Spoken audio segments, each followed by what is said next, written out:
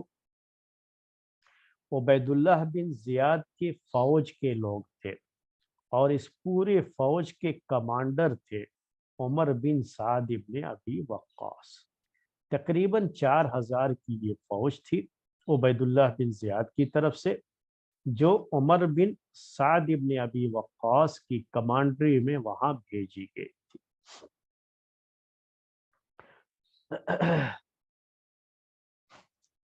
عبید اللہ بن زیاد نے ان کو بھیجا تھا حسین رضی اللہ تعالی عنہ کی طرف۔ جب پتہ لگا عمر بن سعد ابن ابی وقاص کو کہ ان کو حسین رضی اللہ تعالی عنہ کا مقابلہ کرنے کے لیے بھیجا جا رہا ہے، تو شروع میں انہوں نے اس کا انکار کر دیا تھا کہ نہیں، میں نہیں جاؤں گا، لیکن بعد میں کچھ دھمکیاں دی عبید اللہ بن زیاد نے، تو یہ پہنچے تھے۔ بہرحال وہاں پر یہ جو لشکر تھا، 4000 کی فوج تھی، جو کوفے کی فوج تھی عبید اللہ بن زیاد کی طرف سے آئی تھی، اس کے کمانڈر تھے عمر بن سعد ابن ابی وقاص۔ جب حسین رضی اللہ تعالی عنہ کربلا پہنچ گئے تو اس فوج نے ان کو چاروں طرف سے گھیر لیا، اور چاروں طرف سے گھیر لینے کے بعد اب وہاں کیا حالات ہوتے ہیں، کس طرح کی باتیں ہوتی ہیں، اور کس طرح کے حالات کا سامنا ہوتا ہے، کیسے کیا کیا چیزیں ہوتی ہیں، انشاءاللہ یہ باتیں اب آپ کے سامنے آئندہ ہفتے ذکر کی جائیں گی۔ آج کا درس ہم تاریخ کا یہیں پر ختم کرتے ہیں۔